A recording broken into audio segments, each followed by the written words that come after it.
자리에 앉아주시고요.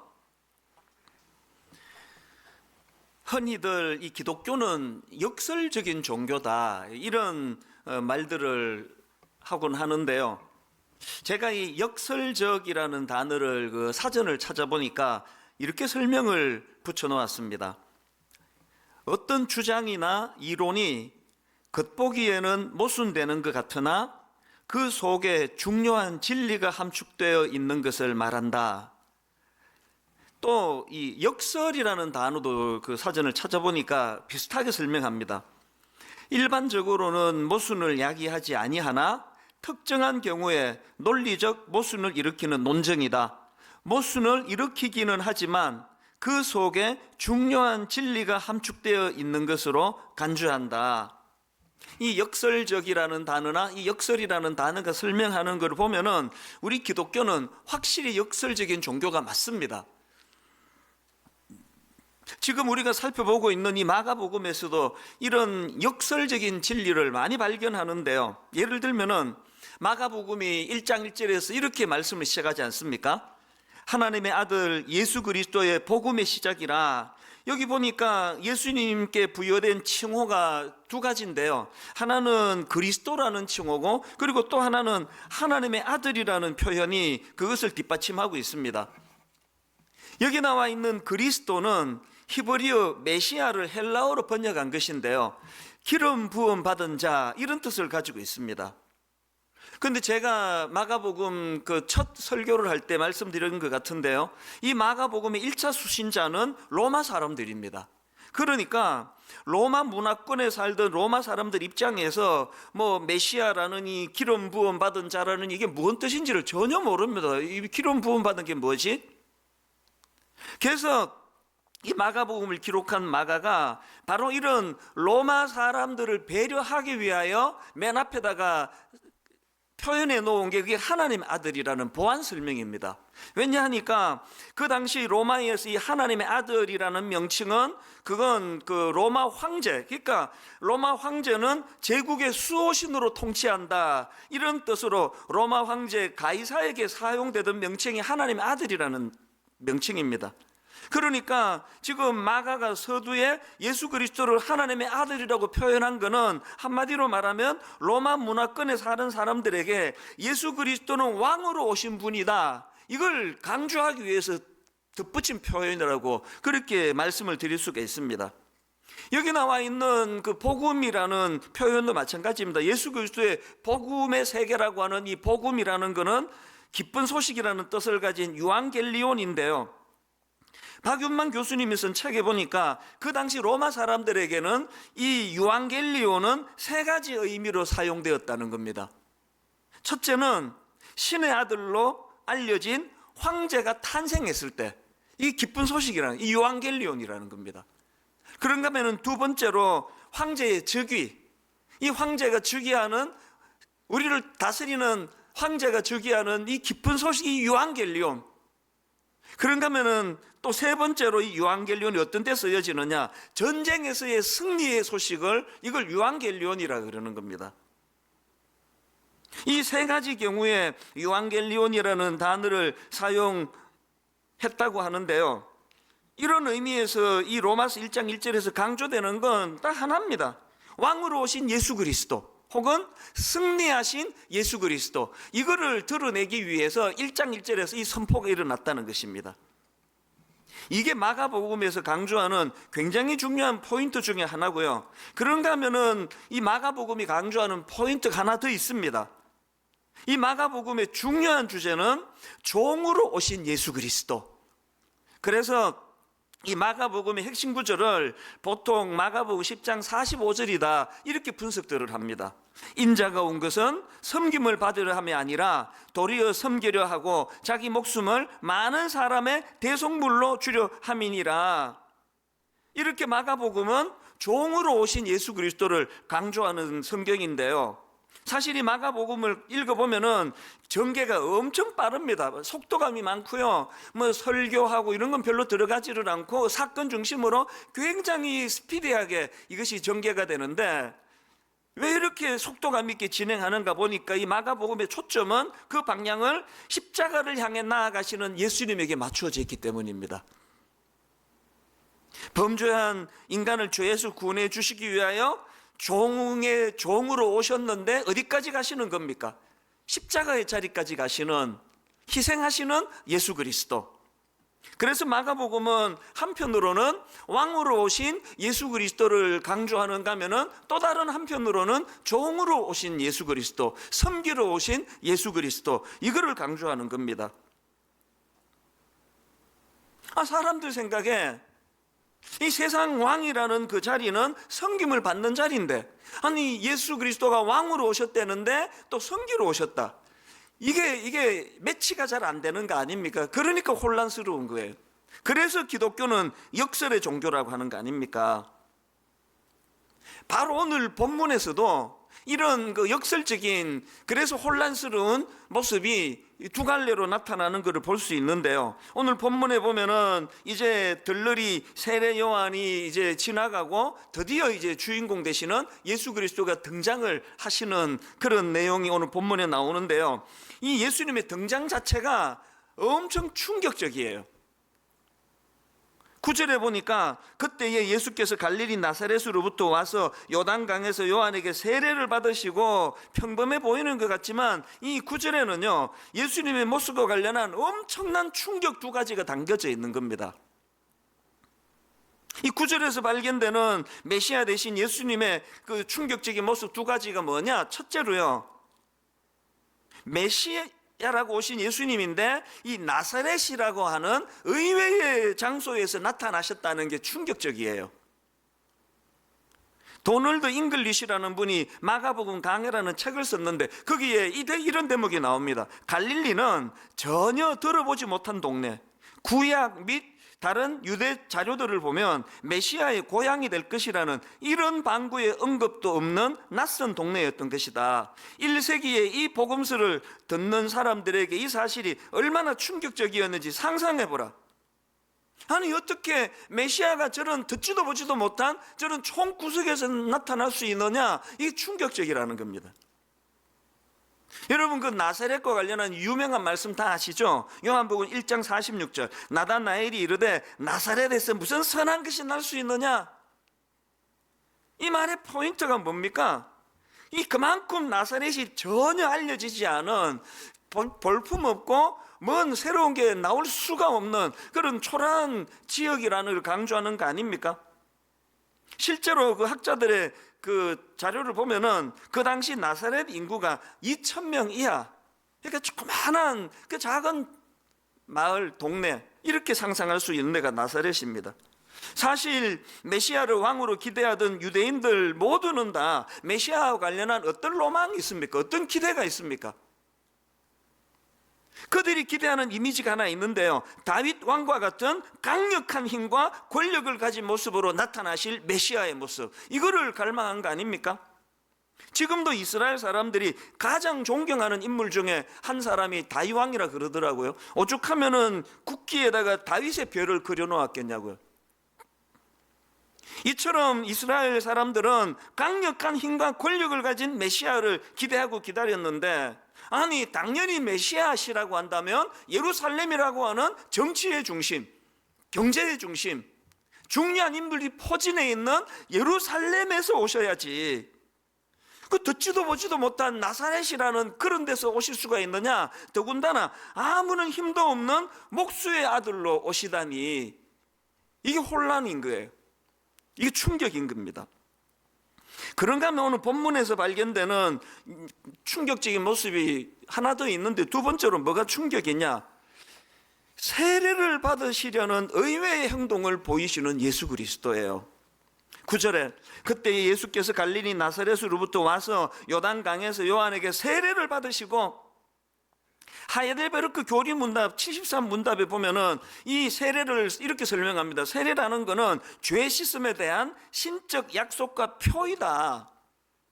더군다나 지금 성경은 이 세례 요한의 세례의 특징을 회개의 세례라 그러지 않습니까? 4절, 세례 요한이 광야에 이르러 죄 사함을 받게 하는 회개의 세례를 전파하니,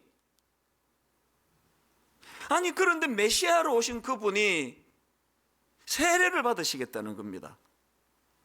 이게 뭐 엄청난 충격을 가져다 주고 혼란을 가져다 주는 그런 모습인데요. 사실 여러분, 이 왕으로 오신 예수님께서 세례받기를 자청하시는 그 모습에 엄청난 메시지가 담겨져 있는 겁니다.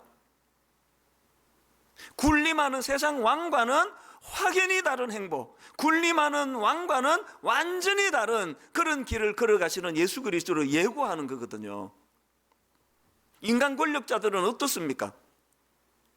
네로 왕의 경우를 보더라도 로마 대화재 사건이 일어나니까 자기 살겠다고 아무 죄 없는 자기 백성들을 모아내가지고 죽이고 이런 짓을 하는 것이 세상의 권력자인데, 예수 그리스도께서는 그 백성들의 죄를 구원해 주시기 위하여 고난의 자리로 나아가시는 분이다. 그래서 고린도후서 5장 21절, 하나님이 죄를 알지도 못하신 이를 우리를 대신하여 죄로 삼으신 것은 우리로 하여금 그 안에서 하나님의 의가 되게 하려 하심이라. 십자가라는 말로 다 할 수 없는 희생을 통해서 당신의 백성들을 살려주시는 통치자, 그분이 이 두 가지 이미지가 포함되는 왕으로 오신 예수 그리스도, 종으로 오신 예수 그리스도, 이것들이 담겨져 있는 표현이라는 겁니다. 저는 왜 기독교가 이 역설의 종교인가, 또 역설의 종교일 수밖에 없는가, 또 이 역설의 종교를 잘 깨닫지 못할 때 어떤 어리석은 결과가 나타나는가, 이런 질문을 하면은요, 여러분 이 질문에 대한 답을 할 수 있는 책 한 권을 제가 아는데요, 이 에고라는 적, 이런 제목의 책이 있습니다. 여기서 말하는 에고는 그 심리학자 프로이트가 말하는 에고랑은 조금 달라요. 저자가 직접 이제 여기서 말하는 에고가 뭘 말하는지를 설명하는 대목이 있는데요, 제가 그 부분을 그대로 읽어드릴게요. 이 책에서 말하는 에고는 자기 자신이 가장 중요한 존재라고 믿는 건강하지 못한 믿음을 말한다. 이 기독교 서적이 아니고요, 이게 일반 서적입니다. 그러니까 이 에고라는 적이 내 안에 도사리고 있는데, 여기서 말하는 에고가 뭐라고요? 내 자신이 가장 중요한 존재라고 믿는 믿음, 이게 우리가 싸워야 될, 우리가 몰아내야 될 적이라는 겁니다. 그래서 이 책의 부제가요, 인생의 전환점에서 버려야 할 한 가지, 그게 에고라, 에고. 이 에고를 버리지 않으면 어떤 현상이 일어납니까? 나는 그 누구보다도 중요하기 때문에 나는 늘 성공해야 되고, 나는 더 많은 것들을 누려야 되고, 다른 어떤 사람들보다 나는 더 인정을 받아야 된다. 놀랍게도요, 그게 제 안에 있습니다. 여전히 이찬수 목사 안에 꿈틀꿈틀거리고 있습니다. 유튜브에 보니까 이제 이 책과 관련한 강의가 있는데요, 그 한 대목을 읽어드릴게요. 당신 안에 당신의 최악의 적이 살고 있는데, 당신이 야심찬 사람일수록, 스스로 특별한 존재라고 믿는 사람일수록 이 적은 강력합니다. 당신을 쉽게 무너지게 만들고, 성장을 멈추게 만들고, 주변 사람들까지 망치게 만듭니다. 이 적은 바로 당신의 에고입니다. 다시 질문을 드립니다. 그 짐 베이커라고 하는 엄청나게 유명한 그 목사가 뭐 때문에 몰락했습니까? 이 에고라는 적, 자기 안에 있는 이 에고라는 적을 간과했기 때문입니다. 그래서 그 책이 주장하는 것은 이 에고에 지배당하는 삶이 아닌 에고를 통제하는 삶을 살아야 한다. 다시요, 에고에 지배당하는 삶이 아닌 에고를 통제하는 삶을 살아야 한다. 짐 베이커 목사님의 몰락은 바로 이걸 놓쳤기 때문 아닙니까? 사실은 이런 경고의 말씀은요, 성경이 지속적으로 던져주는 경고의 메시지 아닙니까? 요한 1서 2장 16절을 보십시오. 이는 세상에 있는 모든 것이 육신의 정욕과 안욕의 정욕과 이생의 자랑이니 다 아버지께로부터 온 것이 아니요 세상으로부터 온 것이라. 여러분 안에 이 에고라는 적이 도사리고 있는지, 얼마나 암약하고 있는지를 점검하려면 성경이 말하는 육신의 정욕, 안목의 정욕, 이생의 자리, 짐 베이커 목사님이 동시에 나오는 교가 아닙니까? 가정 있는 자기 아내 손을 잡고 나와가지고 함께 찬양을 부르면서 왜 딴 여자랑 성관계를 갖는 이런 자리에 빠지느냐? 이게 자기 안에 있는 에고는 동시다발로 나오기 때문이에요. 골로새서 3장 5절, 그러므로 땅에 있는 지체를 죽이라. 곧 음란과 부정과 사욕과 악한 정욕과 탐심이니, 탐심은 우상 숭배니라. 이게 그 책에서 말하는 에고 아닙니까? 에고. 로마서 8장 13절, 너희가 육신대로 살면 반드시 죽을 것이로되 영으로서 몸의 행실을 죽이면 살리니 무릇 하나님의 영으로 인도함을 받는 사람은 곧 하나님의 아들이라. 이런 성경 말씀들이 전부 에고에 지배당하는 삶이 아니라 에고를 통제하는 삶을 살아야 된다는 그 말씀 아닙니까? 이 경고를 무시하면 저부터가, 여러분 모두가 다 짐 베이커가 걸어갔던 수치와 부끄러움의 비참한 자리에 빠질 수 없다는 걸 오늘 우리가 인식을 깊이 하셔야 된다는 겁니다. 그래서 저는 몽테규가 그 천장 덜보에 새겨놓았다는 글귀 하나, 제가 이 책에서 발견한 걸로 지금 기억이 나는데 메모를 안 해서 정확하게 이거 어디서 내가 이거를 보게 됐지? 그 책인 것 같아요. 몽테뉴가 천장 덜보에다 새겨놓은 글귀 하나 너무나 중요해서 화면으로도 좀 부탁을 드렸습니다. 이런 글귀입니다. 네가 그토록 자랑스러워하는 것이 마침내 너를 파멸로 이끌 것이다. 네가 그토록 자랑스러워하는 것이 마침내 너를 파멸로 이끌 것이다. 여러분 지금 뭘 자랑하고 계세요?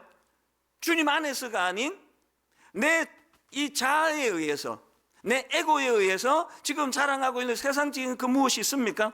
마침내 그것이 너를 파멸로 이끌 것이다. 그래서 저는 이 몽테뉴의 이 글귀를 마음으로 묵상을 하면서 로마서 6장 6절 한번 보십시오. 현대인의 성경입니다. 우리의 옛 자아가 그리스도와 함께 십자가에 못 박힌 것은 죄의 매인 육체를 죽여서 다시는 죄의 종이 되지 않게 하려는 것인 줄 압니다.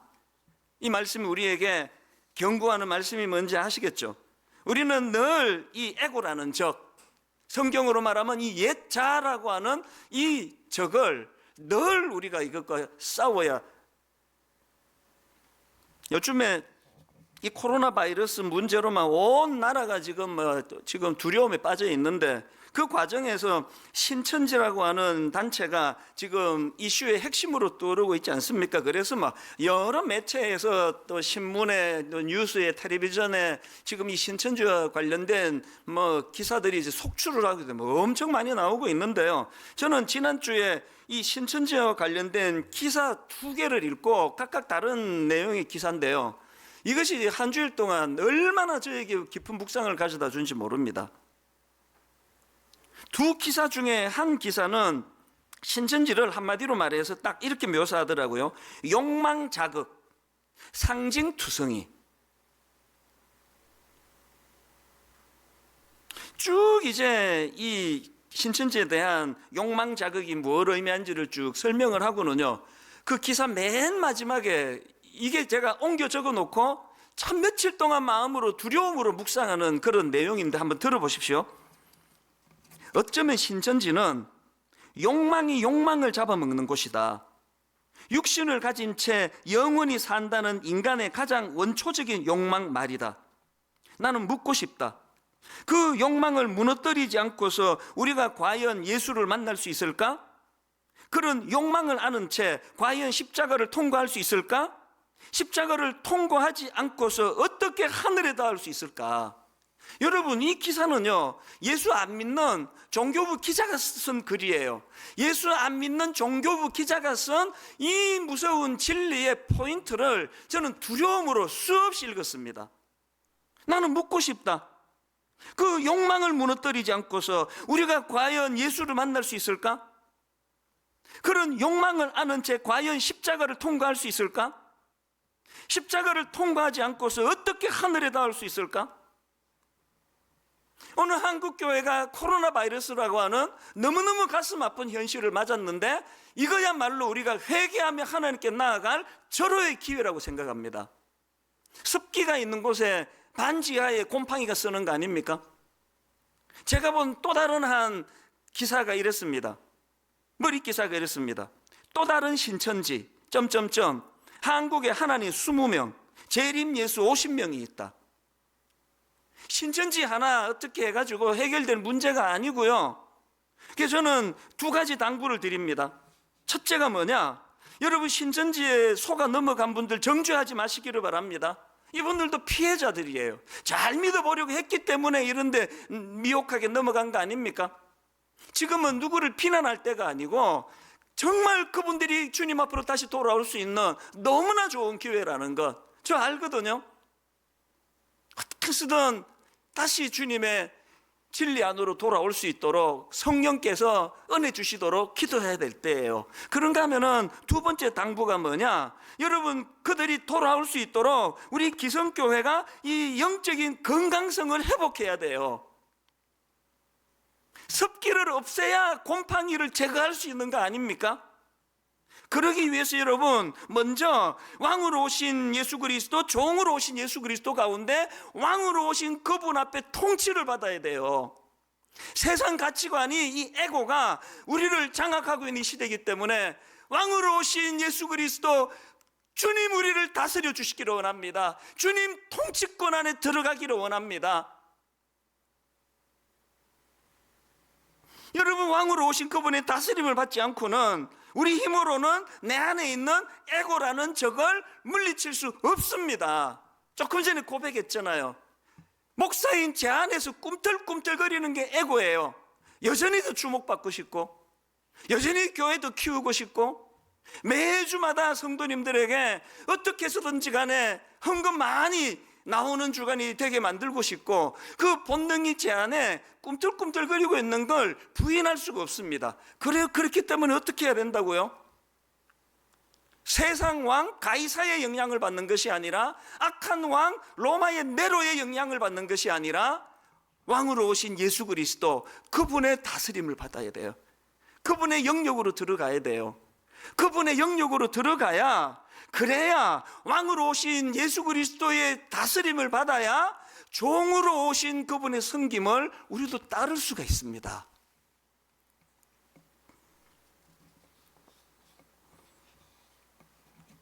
다시 말씀드리지만 지금은 기회예요. 우리가 회개하고 돌이킬 기회고요. 우리가 국가적으로 위기를 만난 이 한국 사회를 섬길 수 있는 너무나 좋은 기회예요. 2주 전에 말씀드렸지 않습니까? 초기 기독교인들이 보인 그 섬김과 헌신의 모범, 2차례에 걸친 역병으로 수많은 사람들이 죽어나가던 그 상황에서 이 교도들은 자기들에게도 감염이 될까 두려워서 아직 죽지도 않은 사람을 막 내쫓고, 죽기도 전에 환자를 길거리에 두려움으로 외면하는 이런 일들이 일어날 때, 초기 기독교 성도님들은 감염의 위협을 무릅쓰고, 요즘처럼 이렇게 방역이 철저한데도 이렇게 감염이 쉽게 되는데, 그 당시는 뭐 어땠겠습니까? 누가 죽음이 두렵지 않냐고요. 그런 모범을 보였을 때 그 사회학자가, 초기 기독교가 오늘날에 이런 놀라운 기독교로 발전하기 위한 초석이 그때 이루어졌다는 이 분석이, 기독교는 역설의 종교인 동시에 희생을 통해서 내가 죽을 때 살아나는 종교라는 것을 보여주는 거라는 겁니다. 이런 점에서 저는 한편으로 마음이 두렵고, 또 이게 확산이 되지 않아야 되는데 염려가 많지만, 또 한편으로 참 많은 감사가 나오고 있습니다. 지난주에 소개해드렸던 기독교 정신으로 세웠던 대구 동산병원, 기독교 병원 아닙니까? 어제 제가 그 원장님과 통화를 나누었습니다. 얼마나 마음에 뜨거움이 밀려오는지 모르겠더라고요. 이런 병원들이 여기저기서 일어나고, 수많은 크리스천 의사분들, 수많은 크리스천 간호사분들, 수많은 자치 않은 자원봉사자분들의 이런 헌신과 섬김을 통하여 얼마나 놀라운 역사들이 지금 일어나고 있는 걸 저는 잘 알고 있거든요. 그리고 또 한 가지 참 제가 우리 성도님께 감사하는 거는요, 지난주에 이 코로나 바이러스 확산을 막는데 필요한 헌금을 좀 하자고, 이게 모여서 헌금 주머니를 돌릴 수가 있습니까? 아무 조치를 취할 수도 없는데요. 근데 제 믿음으로는 6억 원의 예산을 세우는 거는 엄청난 믿음의 분량이었는데요. 어제 우리 재정부 직원 지난 한 주간 헌금 보고를 받고 제가 아주 충격을 받았습니다. 어제 오후 현재 11억 원이 넘는 헌금이 들어왔습니다. 이게 다 분당 우리 교회 성도만 한 거 아닙니다. 한 주 내내 호주에 사는 어떤 성도님들이 나도 이 일에 동참하고 싶다. 그래서 한국에 있는 지인에게 부탁을 해서 먼저 좀 송금을 해주면 내가 호주 달러로, 돈으로 이거를 보내주겠다는 이런 연락이 오고, 또 미국에 계시는 성도님은 우리 교회로 전화가 왔습니다. 이 헌금에 나도 동참하고 싶은데 해외 송금 방법을 좀 가르쳐 주세요. 시골에서, 서울에서, 곳곳에서 어떤 분은 정성을 다한 그런 조그마한 헌금으로부터 어떤 분은 1억 원이라고 하는 깜짝 놀랄 헌금에 이르기까지 이것들이 십시일반 돼가지고 11억 원이 모아졌습니다. 그래서 어제 급하게 우리 당의 장로님들과 상의하면서 이제 이 코로나 바이러스 후원금을 15억으로 늘렸습니다. 저는 몸으로 그렇게 헌신하고 봉사하는 수많은 그리스도인들이 있는가 하면은 이렇게 정성을 다해 누가 돈이 아깝지 않습니까? 누가 자기 땀의 결정체, 그 눈물의 결정체, 수고의 결정체, 돈이 아깝지 않은 사람이 누가 있냐고요. 왕으로 오신, 그러면서 종으로 섬기시는 예수 그리스도의 다스림 안에 있으니까 이런 헌신이 나올 수 있는 거 아닙니까? 저는 이번 한 주간에도 계속 촉구합니다. 아시지만 저는 헌금을 강조하는 목사 아니에요. 그러나 이거 강조하고 싶습니다. 아니요, 강요하고 싶습니다. 힘을 모아가지고 하나님 우리가 할 수 있는 것들을 가지고 어려움을 만난 이 시대와 이 민족을, 이 나라를 섬기는데 쓰임받고 싶습니다. 결론을 맺습니다. 오늘 설교 제목이 욕망을 이기게 하는 힘, 이런 제목을 잡아봤는데요. 여러분, 욕망을 이기게 하는 힘은 종으로 오신 예수 그리스도를 의지하는 데서부터 나오는 겁니다. 제가 아까 마가복음의 핵심 구절이 마가복음 10장 45절이라고 말씀드렸는데요. 이 말씀이 그 앞에 어떤 배경으로 이 말씀이 선포되는가 한번 보십시오. 마가복음 10장 43절부터 보십시오. 너희 중에는 그렇지 않을지니 너희 중에 누구든지 크고자 하는 자는 너희를 섬기는 자가 되고 너희 중에 누구든지 어뜸이 되고자 하는 자는 모든 사람의 종이 되어야 하리라. 그리고 나오는 것이 마가복음의 핵심 구절입니다. 45절. 인자가 온 것은 섬김을 받으려 함이 아니라 도리어 섬기려 하고 자기 목숨을 많은 사람의 대속물로 주려 함이니라. 여러분, 이게 제자도예요. 복음은 믿는 우리들에게 윤리를 강조하지 않습니다. 복음은 믿는 우리들에게 주님이 걸어가신 그 길, 주님이 본을 보여주신 그 길을 따라가기를 원하십니다. 이게 제자도예요.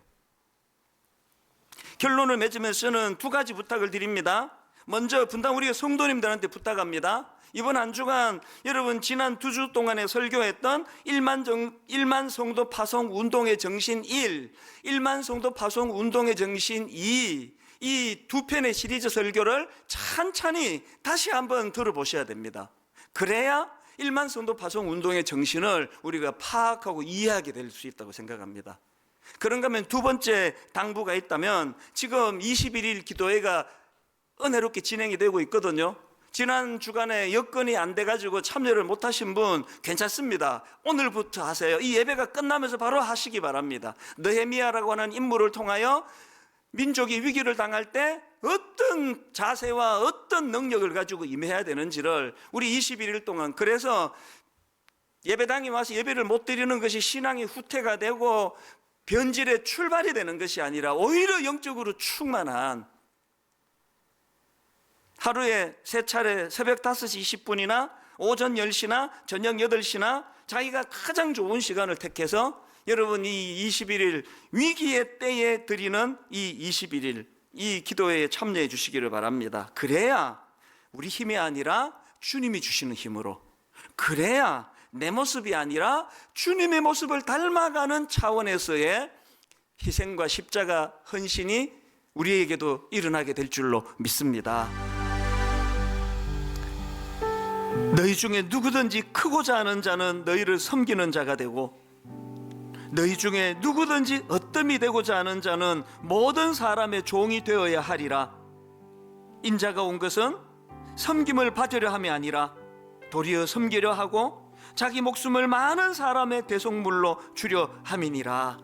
하나님 아버지, 오늘의 이 말씀 선포로 인하여, 그리고 코로나 바이러스가 창궐하는, 확산되는 이 가슴 아픈 일들이 도리어 재료가 되어서 이제 내 안에 에고와 이 에고라는 적과 싸워야 되겠다는 결단을 가져다 주시고, 주님과 더불어 싸우는 싸움에 늘 승리가 있다는 사실을, 이것을 경험하고 맛보는 그런 기회로 이 아픔을 선용케 하여 주시옵소서. 이번 한 주간 오늘 주신 말씀과 이 예배의 기쁨의 능력을 가지고 참 어려운 삶의 현장 곳곳에서 승리하는 그리스도인 되게 하여 주시고, 무엇보다도 오늘도 코로나 바이러스 그 삶의 현장, 그 위험한 현장에서 고군분투하는 수많은 사람들의 그 마음에 주님 개입하여 주시고, 하나님 감염된, 그래서 두려움에 빠져 있는 우리 이웃들을 주님이 보듬어 주심으로 말미암아 새로운 치유의 역사와 회복과 또 새로운 기쁨을 맛보는 그런 전화위복 대반전의 한 주간 되게 하여 주시옵소서.